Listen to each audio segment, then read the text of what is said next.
What's up? We are back again. COVID Cabal. Tweet this out.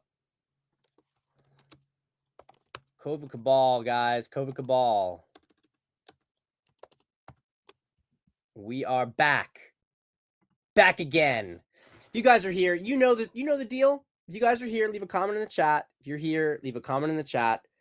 No, I did not tweet out this show earlier today, but those of you on YouTube saw that there was going to be a COVID Cabal today. So I'm not apologizing for lack of notice on the COVID Cabal. You should have known. You should have known there was going to be a COVID Cabal. You should have known it was going to happen. You should have intuited it was going to happen, even if you weren't following me on YouTube, which you should be doing. Even if you weren't subscribed to the channel, which you should be subscribed to the channel. You should have known. I don't accept any excuses here. COVID Cabal, no excuses. This is no excuse zone. Except when we lose elections, then it's excuses. Then we're making excuses. Austin, what's up, sir? What is up, sir? If you're here, leave a comment in the chat. I want those comments in the chat. I want to see who's here at roll call. I'm roll calling you people. That's my man Elvis. My man Elvis is here. Drop a comment in the chat if you are around. Drop a comment in the chat. No wine today, guys. I'm not in the mood for wine. Not today. Taking a day off. Yeah, I didn't have. I had COVID Cabal that night, and then the next two nights I had no ability. I had no time in the evening, basically. So I had to. Friday was the earliest that I could manage, and I'm kind of happy about that, to be honest, because more stuff's come out. So we're gonna do about this. We got Train Companion in the gym. Big surprise, my man getting swole here. These days I gotta settle for the fucking elliptical. Taking calls on the elliptical. That's where I'm at. That's where I'm at right now. All right, guys. I think we got a good thing going on here. So, topic of this COVID Cabal is punditry in a time of election theft. Why did I call it that? Why am I talking about punditry in the time of election theft? Well, here's why. When your elections are stolen, it doesn't fucking matter what your political analysis is if it deviates from this. Okay? We talked about this on COVID Cabal earlier in the week, how they were not going to, I saw on the ground here tons and tons of enthusiasm for Jack. And that is backed by the data. He won 100,000 more votes than he did in the last election. But Mickey Sherrill, who I never heard a single person talk about, no one was excited about. She was filled with like scandals. She didn't simply win. She won 500,000 more votes than in the prior election. So basically, she increased her vote total like 40%. You see this number here, right? So Phil Murphy got 113 million, right? Mickey Sherrill, less enthusiasm, less popularity, gets 1,800,000 basically. And it's continued to go up. It's continued to go up. So here's the thing about this. I've heard some rumors about, it's all coming from the inner cities.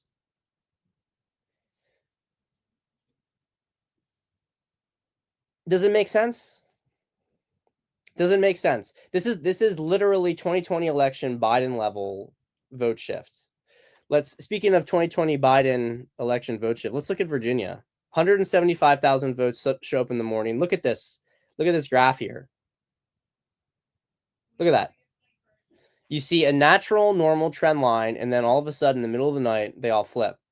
Now, I'm going to tell you what happened here is this is the mail-in voting, and this is how the mail-in voting fraud works.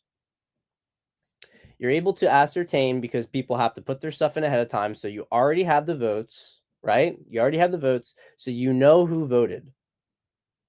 And when you know who voted, then you know you have all this stuff prepared ahead of time. And you know that then, okay, on election day, at the very end of the day, you know that we can stuff the ballots with these people's votes because we know they're not going to turn out. And part of this is done with AI analytics. Part of it's preparation.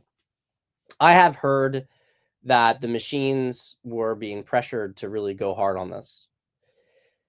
We're going to see what happens. I'm going to give you guys a prediction, though. I'm going to give you guys a prediction. This is my prediction. My prediction is that more of this fraud is going to get uncovered. And my prediction is it's eventually going to come to a head where Trump, the DOJ, is going to say that there was fraud in the elections and that the election results are not valid. And when that occurs, they are not going to step down. And that is the catalyst for the direct confrontation that we've been waiting for. Because I've been trying to think, what is going to be the catalyst? I think that that's a possibility of how it could play out. I think it's a possibility for how it could play out.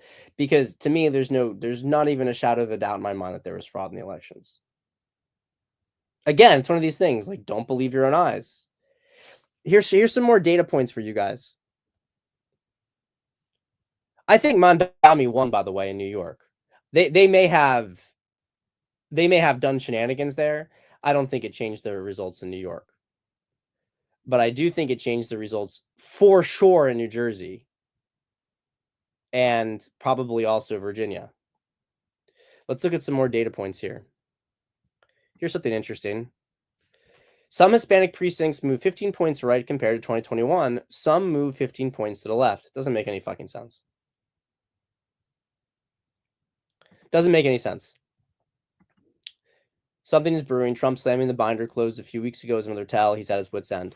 Yeah, I think, I mean, I didn't save the tweet I put out there, but I think that this is, you know, look, he understands that this is going to come to a head.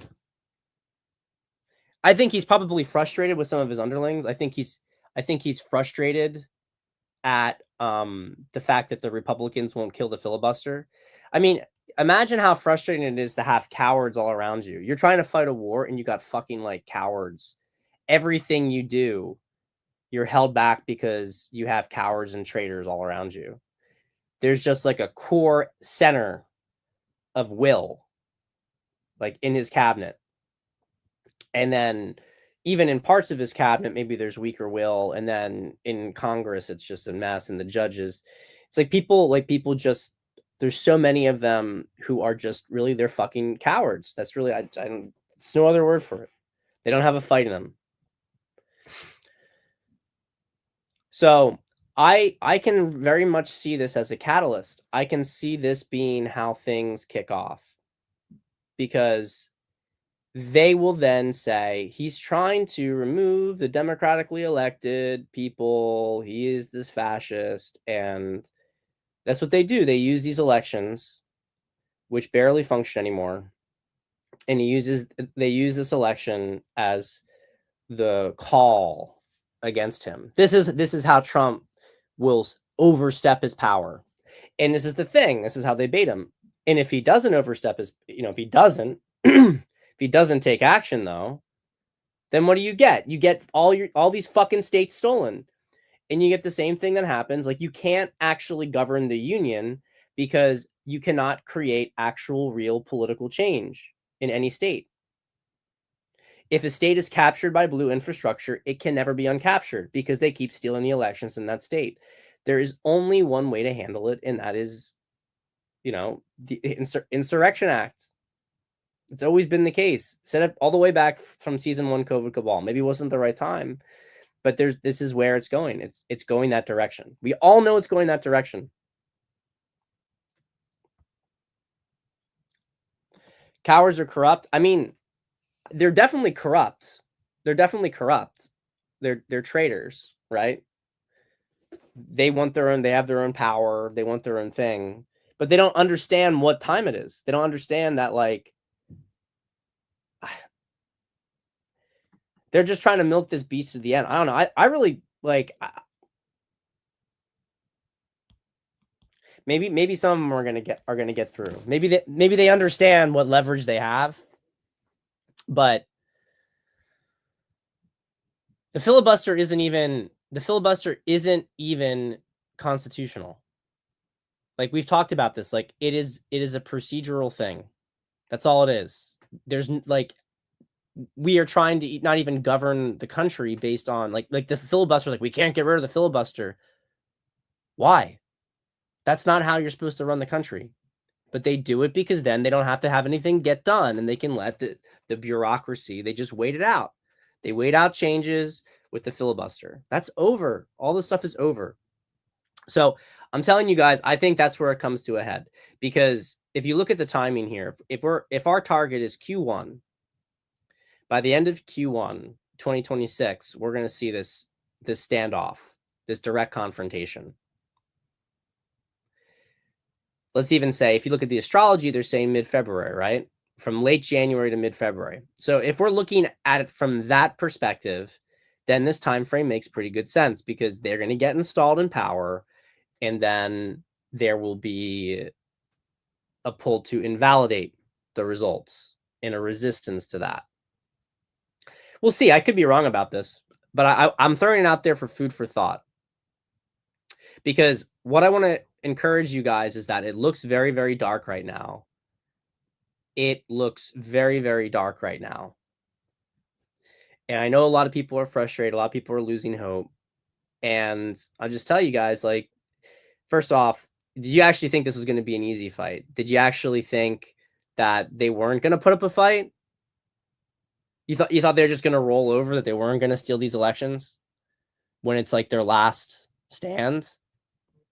If they could run up, like, entrench themselves in any place they possibly could before this fight, you think they wouldn't do it?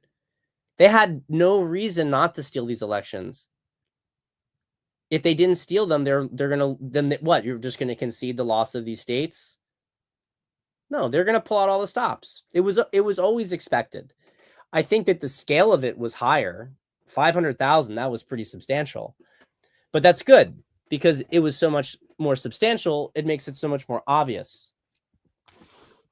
It's going to be harder, like, if it had been like, if they didn't have such a crazy amount in these races, like, again, look at this. 175,000 votes in the middle of the night.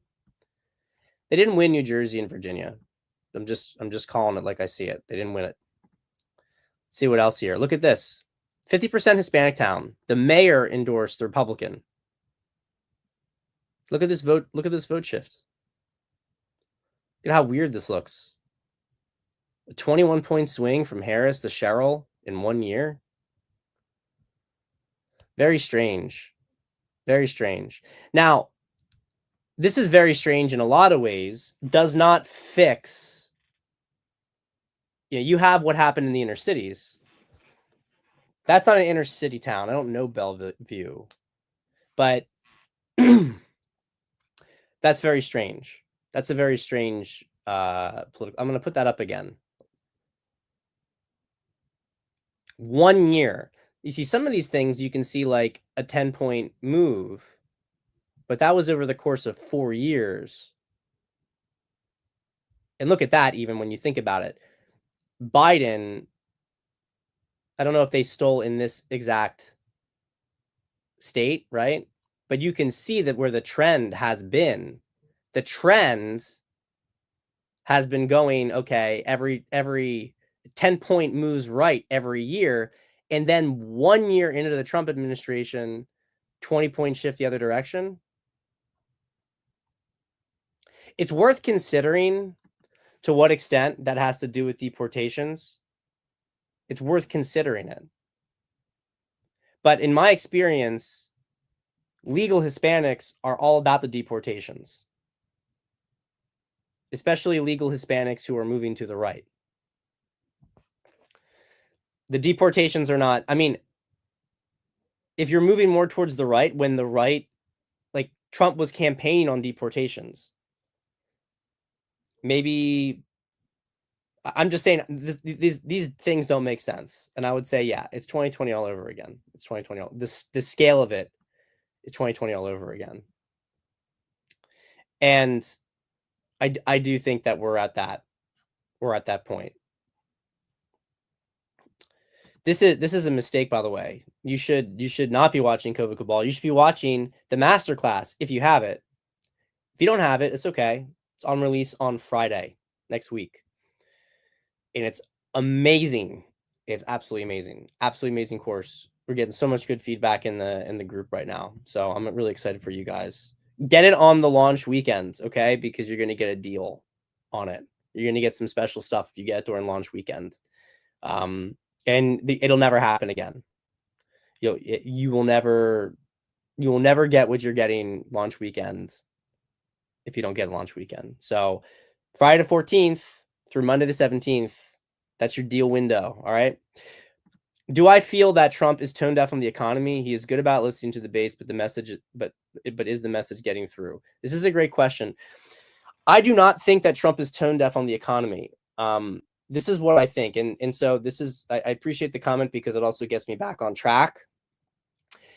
The punditry around this election is, I think, mostly wrong. Not entirely wrong, but mostly wrong, in the same way that they're like, well, here's why Trump lost in 2020 when he didn't lose. And we have to deal with people talking about it like, if Trump had done this, he wouldn't have lost. Like, they stole the fucking election. You would not be talking about this if they had not stolen the election. You would not be saying, well, if he had done this, if they hadn't stolen the election. All of like because all this is what punditry is. It's a attempt to fit, a result. How do I explain this result? And if you put aside the election theft, then you explaining a result is like, it's nonsense. It's like somebody like Trump could win by 10 points. He would have had a massive landslide, let's say. And you're saying, oh, well, this is what Trump messed up. Trump messed up. He didn't mess up. He won. He won decisively, and they stole it. No one would talk about it. You know what I mean? So this is like when I hear the punditry after this stuff and I look like, oh yeah, 500,000 votes come out of nowhere. Completely unexplainable. When I see that stuff, I'm like, can we just stay on topic? Can we try to address the real issue? Because it actually becomes a form of like cope and self-flagellation. Trump has been hampered by a perceived lack of effectiveness in going after the left, perhaps. Hard to tell, to be honest, how much of that is coming just from people on the right, in the right-wing circles. I think with the economy, like this, we have a real tightrope, and we've talked about this on previous COVID cabals. We have a real economic tightrope right now. And I've heard people say he's too focused on foreign policy, he needs to come back home. They don't understand. They're not Luongo pilled, right? They don't understand that Trump's foreign policy is designed to cut the financial networks of the cabal out. Because when we get into a direct confrontation in the States, they need to be strapped for cash.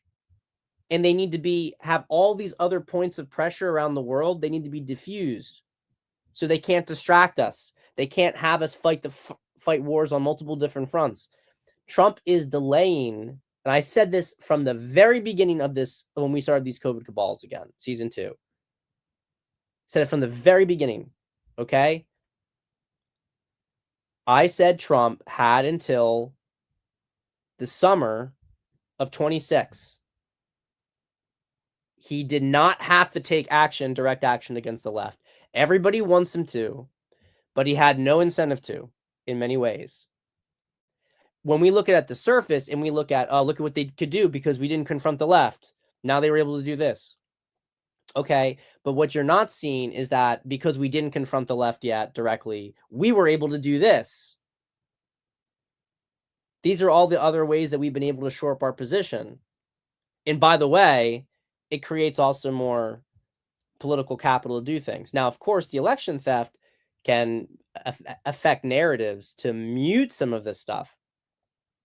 But we are Trump is very much trying to preserve the economy when we are under threat from multiple different directions. Like they had the way you have to look at this is there's been an economic time bomb set on this country that they have been prepping all the way since the financial crisis. And Biden took it to the fucking limit. Okay? So they had set the foundation for this after the financial crisis, and then Biden built the bomb for the economy. And this was a win-win for their perspective, because if they stole the election again, they would use the economic crisis to implement CBDCs, all the stuff that we knew in conspiracy circles was like their, plan for economic control. And if they failed, then they would be giving Trump an economy that they could blow up at will and create maximum chaos with. And Trump and Besant, and also in many ways with the immigration enforcement, right? Homan, Noam, and also with foreign policy going after the cartels. There's so many different parts of this because it's all intertwined. They're trying to undo this economic time bomb.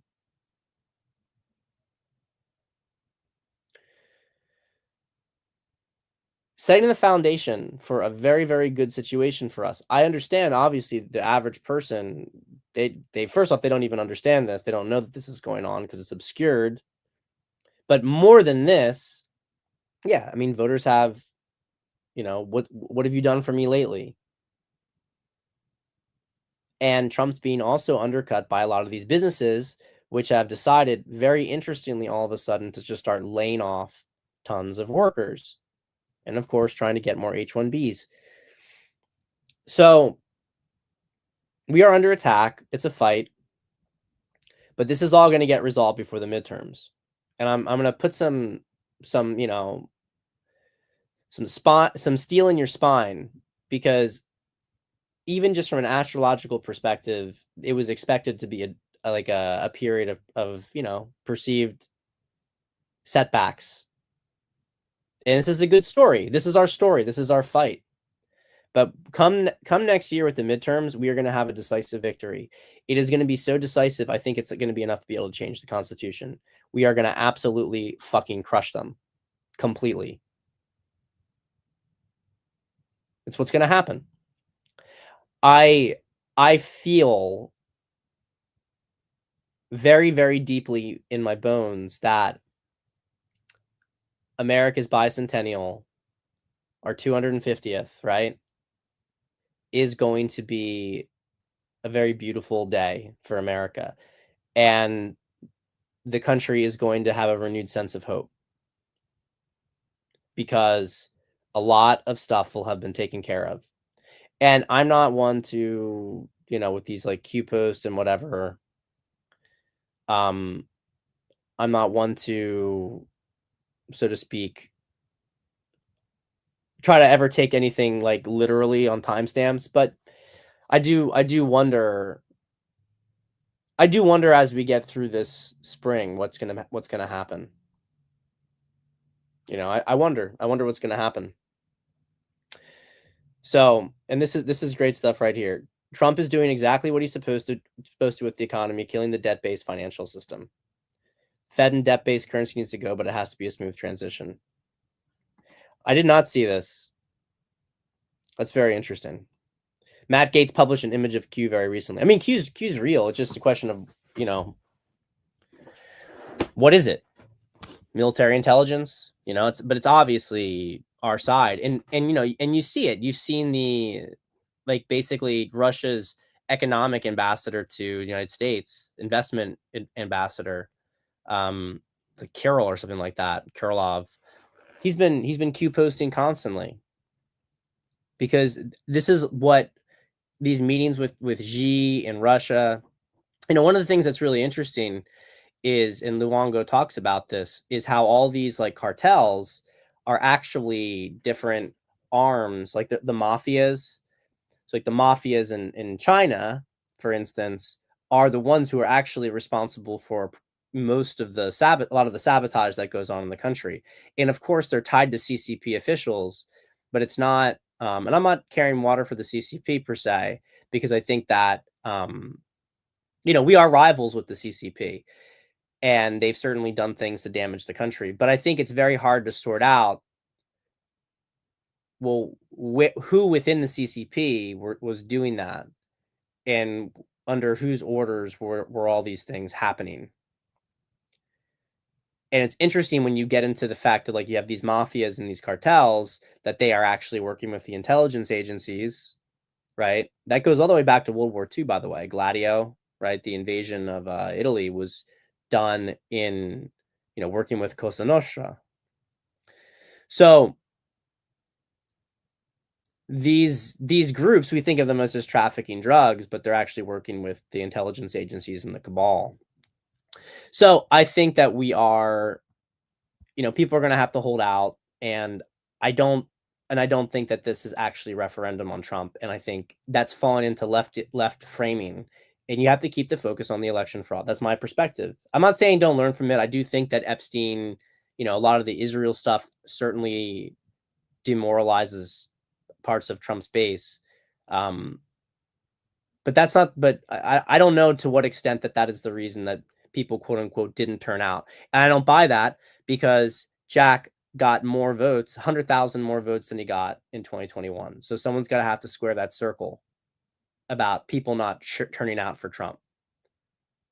They're going to have to square the circle, because Republican turnout was very, very high. And I understand they were saying, okay, independents didn't show up as much, but it doesn't make any sense.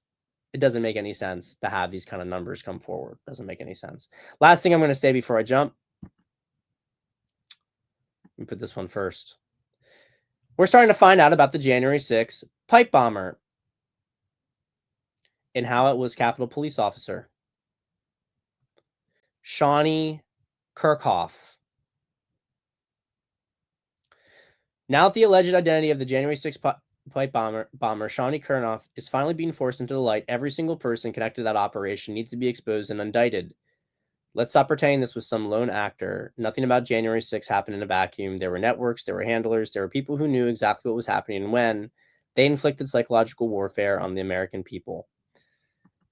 And to add to this, they're going to say maybe it was a training exercise. I don't know if this is what's going to happen. But the point is, this stuff is getting exposed. It's coming out. And guys, we're going to get them. We're going to win. We're going to win. But let's not get distracted with the punditry saying, oh, the reason we're losing is because Trump didn't do this, he didn't do that. I admit I would have liked to see more direct action, especially in the aftermath of Charlie Kirk. But war is deception. War is deception.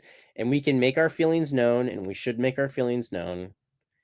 But don't think for a second that Trump in this administration do not know what is going on.